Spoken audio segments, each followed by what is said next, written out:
Hello Bayside community, I'm your Mayor Bill Saranowski, and on behalf of my councillors on Bayside, I'd like to say how great it is that we are finally on the road to recovery.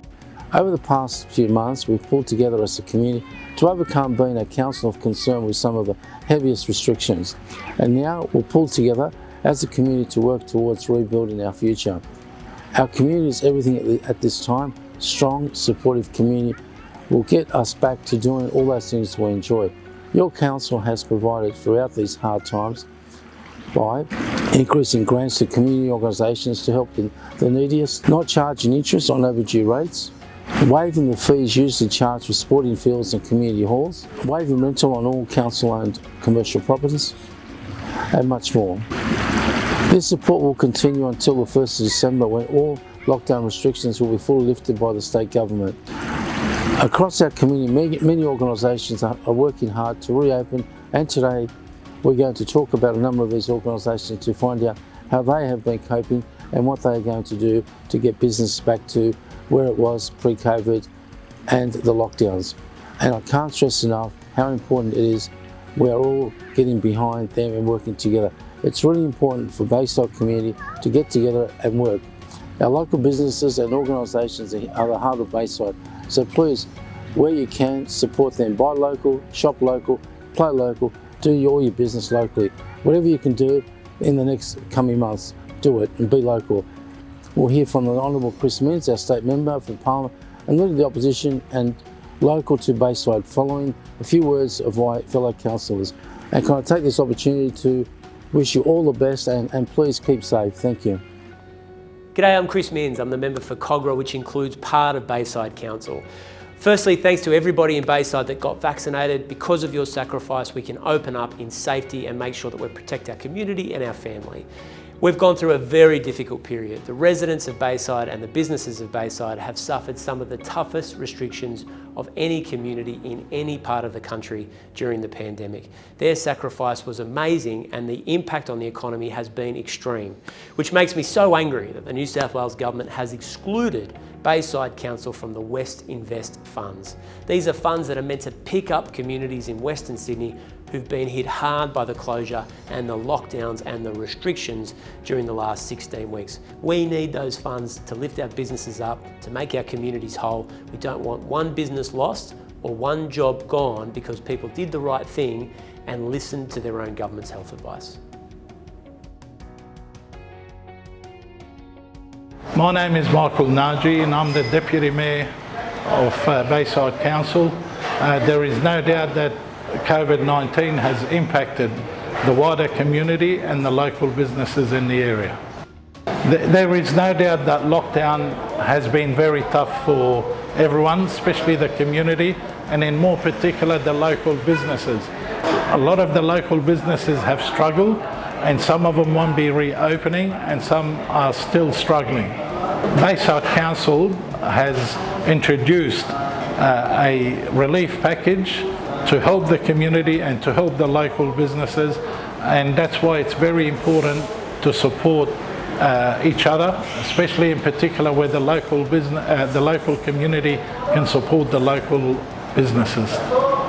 I strongly encourage Bayside residents to go out there and support local restaurants, local businesses, enjoy the days ahead, as we have been struggling and been impacted by the lockdown that we've had in the last so many 2.5 months. I'm really pleased to announce that very soon, on the 25th, the opening of the Arncliffe Youth Centre, and that I encourage and all the residents to go out there, and especially the youth, to go and exercise and take advantage of this facility. It is great after being in a lockdown. It will be great for the mental health and for the physical exercise and so on. It's great to join you, and please, I wish everyone to stay safe and enjoy yourself. Thank you. Hello, I'm Councillor Christina Curry. Hi, and I'm Councillor Scott Morrissey. And we're here today at Sir Joseph Banks Park, one of our favourite parks. The COVID lockdowns have only further highlighted the importance of our open green spaces. They're crucial for our well-being. to escape to your local park or nature setting is a really important thing to be able to do, and we're really lucky here that Bayside has a range of beautiful parklands, wetlands, sporting fields, with a whole lot of opportunities for people to get out, get some fresh air and do some physical activity, which is really important for well-being. The COVID lockdown has further highlighted the importance of our open green spaces. They are crucial for well-being. Council is supporting the well-being of our residents through enhancing our parks, providing more playgrounds, outdoor fitness equipment and off-leash areas. This is really important for our community, and we're so excited with what's planned so people can get out and enjoy the spaces. The new design plan for the park is based on extensive community engagement. There was over 1,000 people who were involved in the design, and it incorporates 2 different play zones, a flying fox, junior spaces, toddler spaces, a play zone, bicycle area. It's got everything. We're planning on having this up and running by April next year. So we're really excited, and this park has become so popular through COVID, with lots of people enjoying the spaces and the great upgrades that have been done here. So as we open up, we urge all residents to enjoy our wonderful open spaces like Sir Joseph Banks Park. Hi, I'm Councillor Barlow. I'm down here at our wonderful Bayside Garden Centre. I think if you haven't been here, you need to visit. It is the most wonderful adventure between the IDF and Council, and we employ supported employees and qualified horticulturists. So please come and visit at any time, because it's reopened. It was closed for our best trading month in September, so please come down and have a look around, and I know you won't walk out without a plant. I realise that COVID has been difficult for everybody, and some community members it's affected more than others, but we need, now that we've come out of lockdown, I think everyone needs to be positive. While we were locked down, I spent a lot of time in the garden, and I actually dug up a third of the backyard to plant.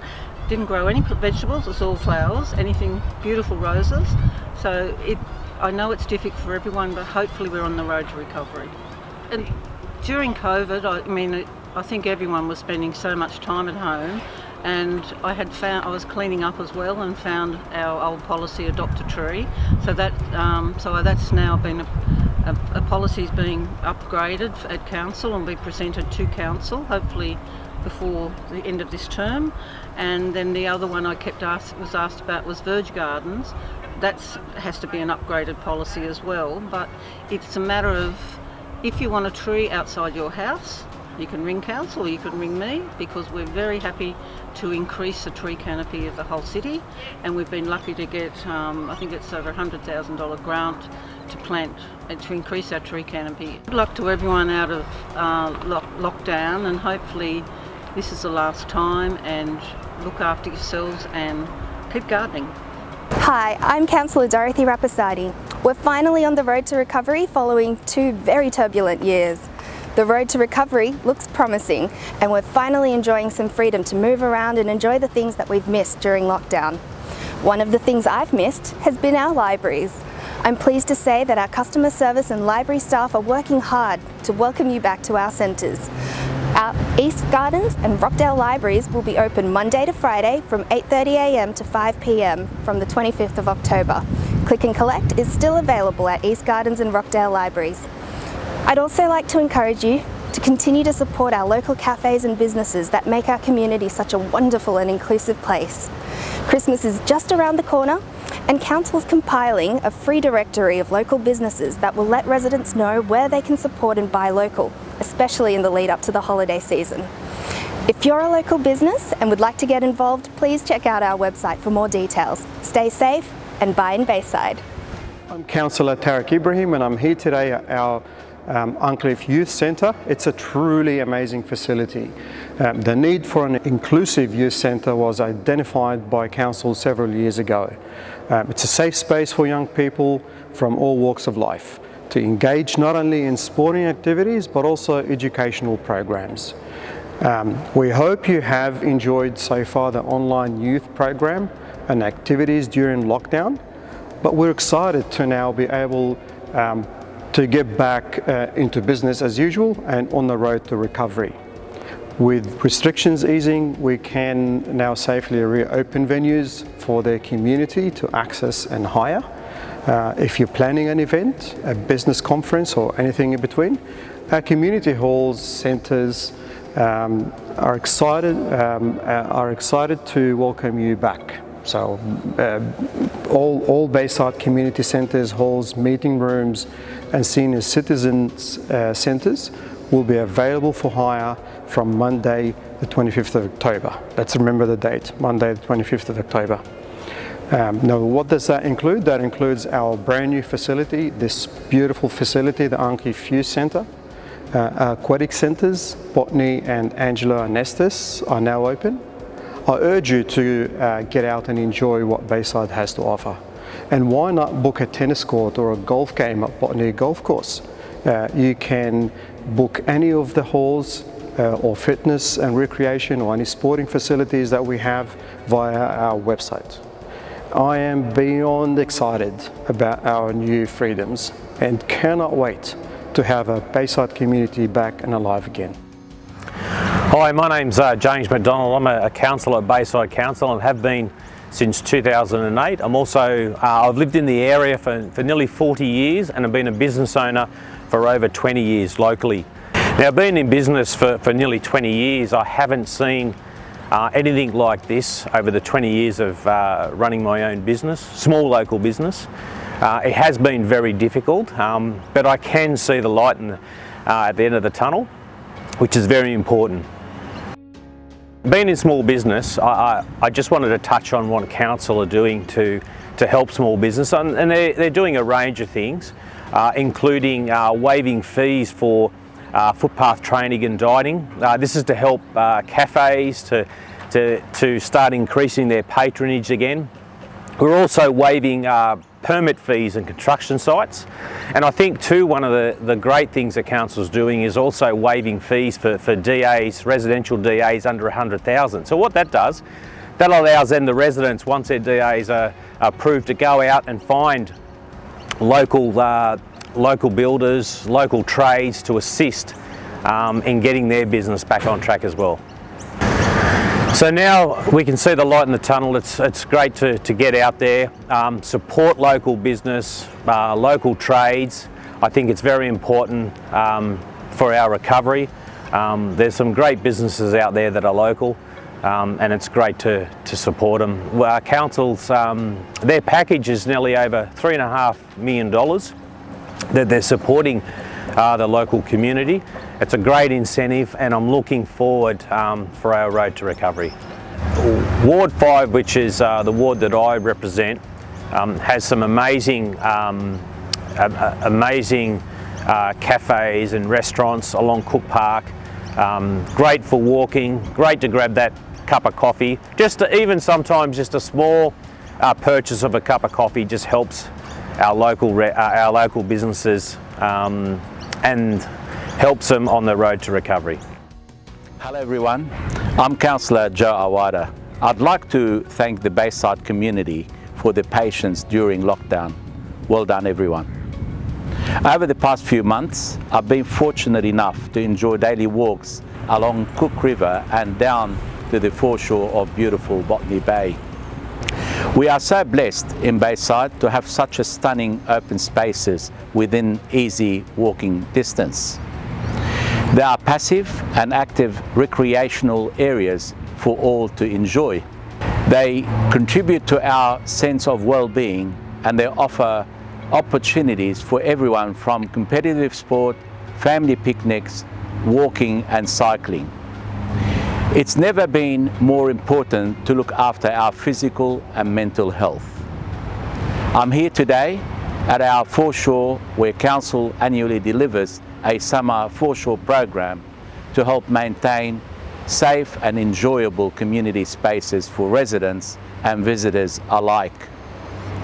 Council has expanded the program to include COVID-19 safe summer initiatives such as additional rangers, on-foot police patrol, water police patrols and foreshore ambassadors to provide public safety education and announcements, monitor crowds and help keep us all safe. As we move quickly towards opening our state, I want to encourage our residents to enjoy our lovely beaches and parks, and above all, have a safe summer.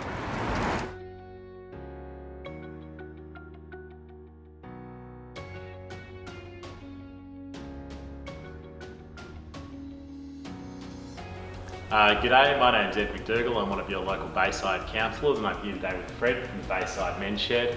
They're one of the great local organisations in our area, and we're here today to talk about the impact COVID-19's had on the Bayside Men's Shed. So Fred, the Bayside Men's Shed is obviously there to help people get through isolation, look after their mental health. You've been into lockdown, out of lockdown, back into lockdown. How has this been for the Men's Shed? Yeah, it's been a hard time for us, particularly the members who have nobody else at home. They look forward to coming to the Men's Shed.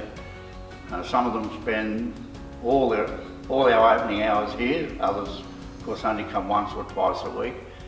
And yeah, with the interruptions, you'll be working on a project and all of a sudden we're shut. I mean, you're shut quickly. It's here on Monday, on Wednesday, you're not here. So what are some of the projects your members are most excited about starting up again? I know you do a lot for the community. Yep. Your neighbouring organisations. Well, we had projects going that we had to suspend in the breakdown. We're doing beehive, native beehives for the Bee and Bees project. So we had to sort of suspend that, and we've started that back up again. Mostly I think they're excited just about coming back in and sitting around having a cup of coffee. That's what it's all about, and isn't a it? chat. I think what most of them enjoy about the process is problem solving. Somebody comes in with a problem and they all get to thinking about how do we solve this problem? How do we make this? How do we make that fit? But again, it's basically the sitting around the chat about how you're going, what you've been doing, how you've been filling in the time. Yeah, it's far more about the process than the project. It's more about the process than the project. Yeah, that'd be about right. So has there been a big impact on your operations from COVID? Have you had to adjust the way you work, the way people come in? We've had to, probably the standard things that everybody's had to do. We've put in a thermometer for people to check temperatures when they come in, a hand sanitizer there on entry. Now we're open again, we do require double vaccination. Everybody has to sign in, so on every given day we know who's here. It's part of life that we've got to accept everywhere now. Yeah. It's the same when we go shopping or anything. So, and if there was something you'd want to tell the Bayside community from the Men's Shed right now, what would it be? we're here. The message is that we're open. We're open not only to members to come in, but we're also open for the community to make use of us, particularly other community groups. We've done work for the Girl Guides, the local schools, and we look forward to doing those things, the local kindergartens. So yeah, that's what we want to get involved in.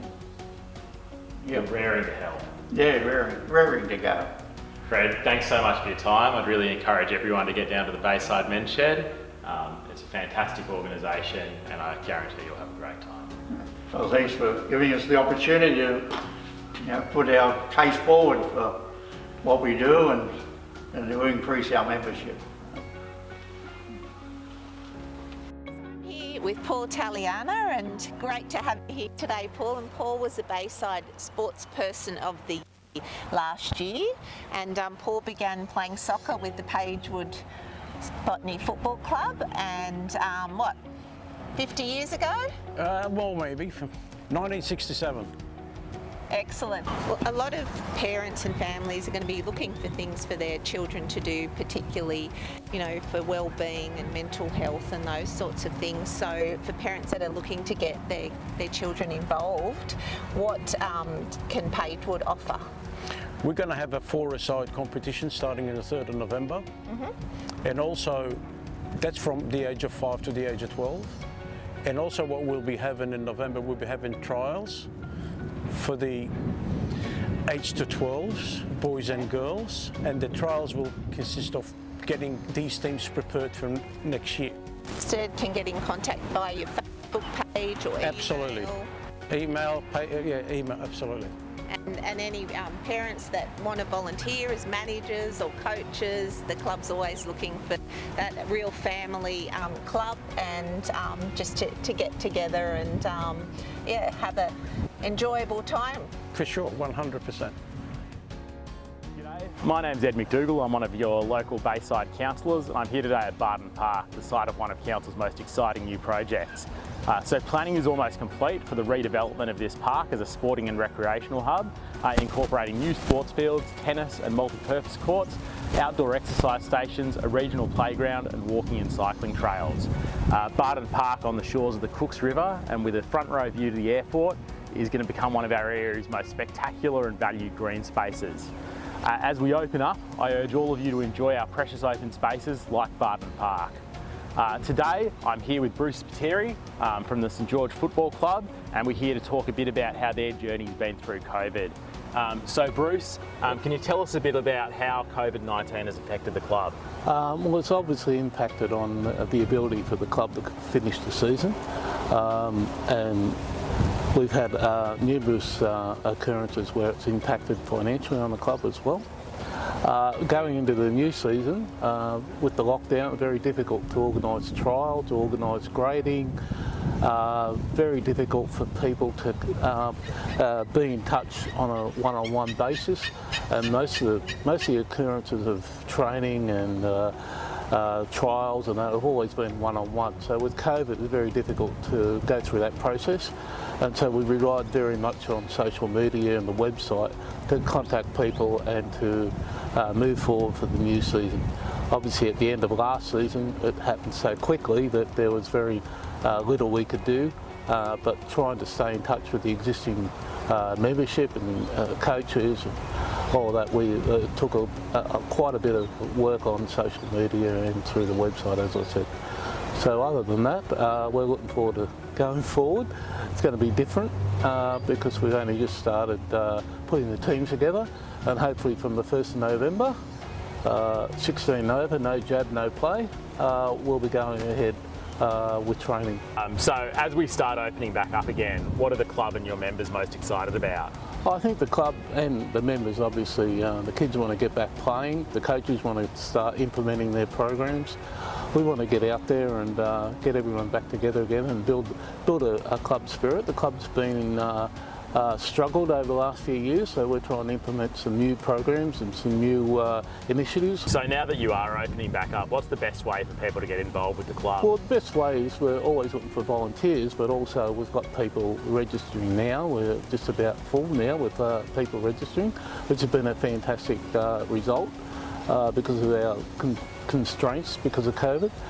But we're always looking for people to come on board with their expertise, voluntary of course, to help us establish the club. The club's a long historic club. It was very successful in the old days. So as you open back up, what changes have you had to make to operate in a COVID safe way? Well, obviously the first thing is we wouldn't be able to train until the 1st of November. That's complying with the state government rules as they are today.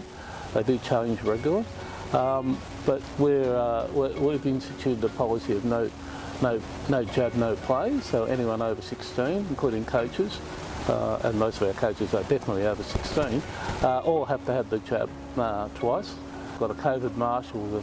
We've got a QR code on the ground. We're going to have QR codes at the training facilities. Well, thanks so much for your time today, Bruce. You do great work in the community. I know community sport's one of the things that people have missed the most during lockdown. It's really affected people and their mental health, missing out on their regular opportunity to get out and exercise and have fun with their friends and the community. So thank you very much, and we look forward to this park becoming a premier hub for local community sport. Good on you. Thanks, Ed. Thank you. I'm out at Lestrange on this beautiful day with long-term president of Mascot, Kings James. So thanks for coming out today. No problem. And I guess it's been a challenging time for everyone, hasn't it? But particularly our youth with the inability to play sport. And I know you've got the kids love coming down here and kicking a soccer ball. So what have you found to be the challenges? Well, obviously the stop-start. It started last season. And we started a halt to it.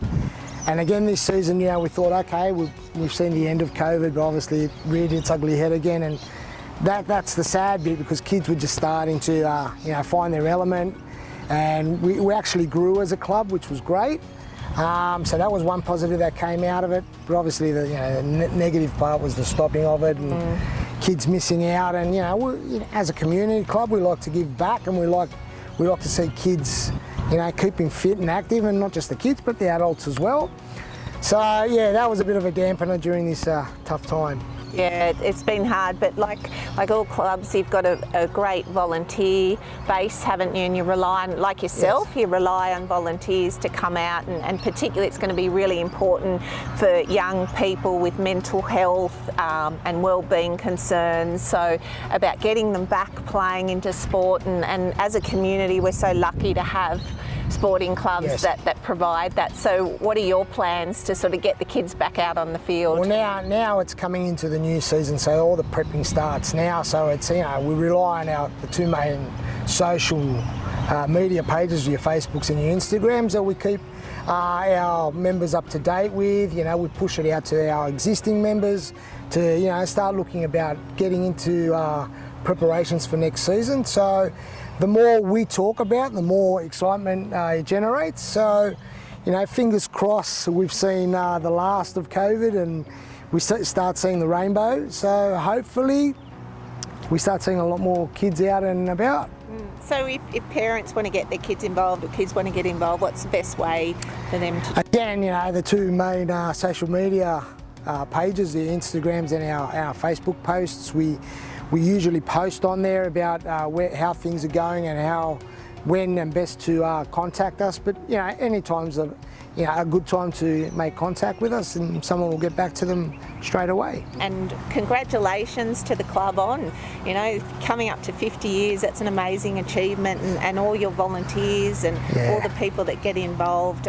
We're, as a community, blessed to have a club like yours, and we look forward to the 50-year celebrations. Yeah, it's actually we're in the planning stages at the moment to bring back long-term people that were involved in both the Kingsford and the Mascot Club. So preparations are happening there. Obviously some have departed, but we know that they'll be here in spirit.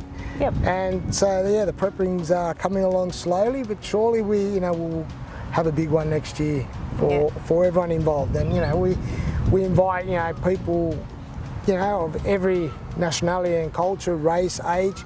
We invite them to come down and be part of it, because even if you don't play the game, it's a family environment here. So whenever the canteen's open, we encourage people to come off the street and buy a hot dog or something.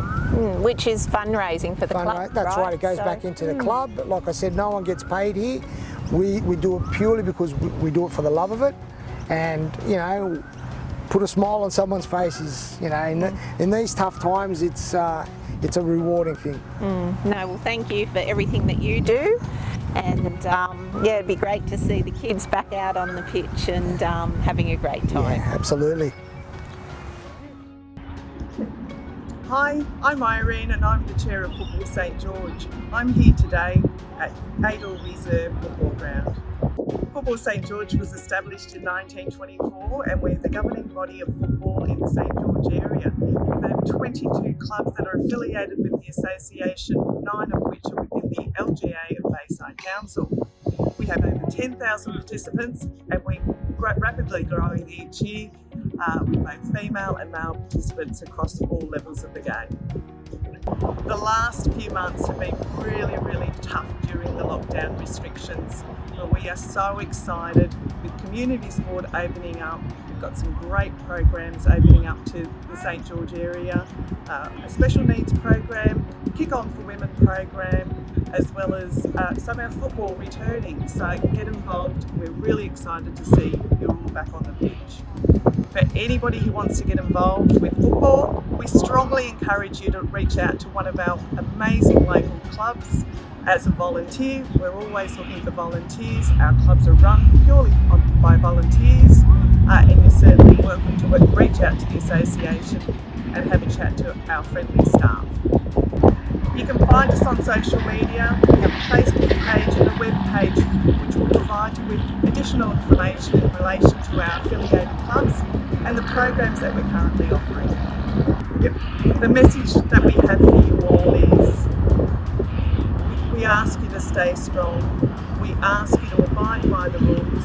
We ask you to come back and get involved with our wonderful community sport. The benefits of playing community sport are remarkable, both for physical and mental health, so we encourage you to reach out, and again, reach out to your local clubs and get involved.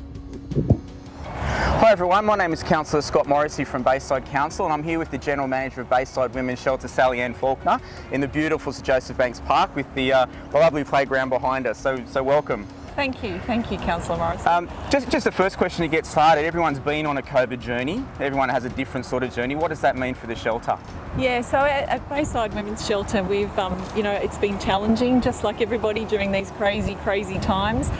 We've moved to sort of remote working models for our casework to support our residents and our outreach clients. And there's been additional challenges in not being able to get in amongst our community and engage with our community. So yeah, it's been a very challenging time. Yeah, absolutely. So with restrictions starting to lift now, what does that mean for the shelter? So we're really excited to get to sort of find our new normal, as it were, to be able to re-engage with our community and to have our residents be able to get back out into the community. We were very cautious of their safety and of course of our staff's safety. Yeah. So it's exciting to be able to start rebuilding those safe and secure lives that we initially, that's our mission. That's the important work that we do. Cool. And closing was really not an option, so there's no closure and grand reopening like there is for a lot of our businesses there. But what does that mean for the shelter? Yeah, so of course we can't close, and we've almost been in more demand. These times are very difficult for people suffering from domestic and family violence, and so we've had to sort of call on the supports of the community, in terms of in-kind donations and things like that. So to be able to get out and actually say thank you in person is something I'm really looking forward to. Yeah. So with that, you talked about the in-kind donations. How can the Bayside community get involved with the shelter? What can the community do to help? Yeah, so of course what we're trying to do for our residents is assist them in rebuilding these independent lives so that they're safe and secure, and so we call on volunteers so the community can make contact with us and we can organise to sort of get their help in all of the different things that we need, but also in terms of in-kind donations, so non-perishable food we ask for. We have wonderful support from all of our local MPs in Bayside area, and they can deliver any non-perishable items. We put out a monthly wish list, as it were, to how can we set up our residents when they're ready to move on into their new homes. Fantastic. I'm sure the Bayside community wants to get involved as much as they can as they learn about the shelter. So Taliana, you've recently received a grant through Bayside Council. What have you done with that grant, and what does that mean for the residents? Yeah, so a wonderful opportunity to be able to apply for the grant through Bayside Council. So what we did was we looked at what we needed in order to sort of assist them in our casework support, and what we really required was technical help. So we used the grant for monitors for working so that we can keep our staff safely apart, and also some phone lines which are critical for the remote support. So yeah, wonderful. We're very lucky and very grateful. So Taliana, the community is watching today. What's the message for Bayside? How can they get involved? How can they help? What would you like the community to know about the shelter? Yeah, thank you, thanks. The Bayside Women's Shelter, our whole purpose and mission in life is to enable our residents and women who are escaping domestic and family violence to re-establish secure and safe lives, rebuild independence and re-enter the community, and that's what we work so hard to do. We can only do that with the help of the community. So I would love to see everyone come and join us and join in the work that we're doing. It's so important. Yeah, and it's such a vital part of our community, particularly post-COVID. Everything is now lifting up, but the Bayside shelter still plays a vital part and forms a vital part of our community. So thank you very much for your time today, and all the best for the future. Thank you. Louise, just tell us a little bit about the BEC and the work you do. So what we do is we help local businesses with training. So we run a whole bunch of workshops. Some are free, some are paid, but on a range of topics, everything from marketing, Instagram, TikTok. We're looking at running some other ones which are I'll say the back end of the business as well, like accounting, HR, those we haven't run yet, but we have all these other, I'll say more front-end focused, especially with a lot of focus on like sort of marketing. We also offer one-on-one business advice sessions, coaching. We also offer co-working space, so which is very good for startups or small business, which maybe it's, say, a mum, and she finds when the kids are home, they're old enough to stay home, but still every time she's right in the middle of concentrating, Mum! So it's helpful often to have that separation between home and business. It's just being lovely to have the staff come back in. Some of the businesses that use the hot desks have started to come back in, and also we're really looking forward to being able to have in-person networking events again. We're sort of starting to plan our bigger events, major events for next year, looking at gala dinner with business awards with council, hoping to do an innovation breakfast sometime towards end of February, March next year with the UTS Tech Lab. And we're looking at just your friendly local neighbourhood sausage sizzle, probably once or twice a month on a Thursday lunchtime, just so that if any local businesses, because a lot of tradies and local businesses come down there, make them aware of what we offer and that we are here, and if they need any help with anything, we're very happy to help them. Please do reach out to us. We really would like to help you in this transition phase. I think it's been a very difficult time for all of us, but we'd really like it to help you transition. We've got really good business advisors on board who are standing ready to help you. So don't be shy. There's also a program called the Digital Solutions Program, which means that businesses who are eligible can actually get up to 7 hours in a package. So this is 3 hours of one-on-one advice with an advisor and 4 hours of workshops. Absolutely no cost whatsoever due to the hardship clause, which is still in place. So they could, well be eligible for that. So just reach out to us. Don't be shy. Come and speak to us. We'd love to help you. Hi, my name's Kate Melhop. I'm CEO of Southeastern Community Connect, and I want to welcome you to our services. Southeastern Community Connect is a not-for-profit organisation who's been operating in southeastern Sydney for the last 44 years. During COVID-19, we've had some of our services closed, but most have been online, or we've reduced the face-to-face interactions and been providing services such as list shopping and fruit and veg deliveries. COVID has been a very difficult time, not only for the community, but also for us. We've had to deal with a lot of community stresses, and we'd like to think that the little bits and the contributions that we've made has supported the community through this difficult time. But we want you to know that this is not just it. We're going to continue to be providing services as restrictions ease and we open up our services. I'm here at Vernon Ave, our aged services office, and we have the community hub down at Mascot. Whilst our doors are still open at the moment, services are still operational. We have the People's Pantry operating at the hub, we have the community closet, and we have online play groups and parenting programs that people can access. As of the 1st of November, our social support, our flexible respite, and our food services and transport will be opening up in addition to our Dementia Day Centre at Rushcutters Bay.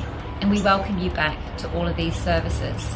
What I'm most excited about is being able to deliver and extend our services to more people in the community who actually need it during this difficult time. We've received funding from DCJ to provide COVID support to people who are experiencing difficulties in the community or restrictions due to testing COVID positive. If you have some sort of financial concerns or unable to get to the shops and purchase groceries, we're here to provide that support to you. So please contact us at the hub.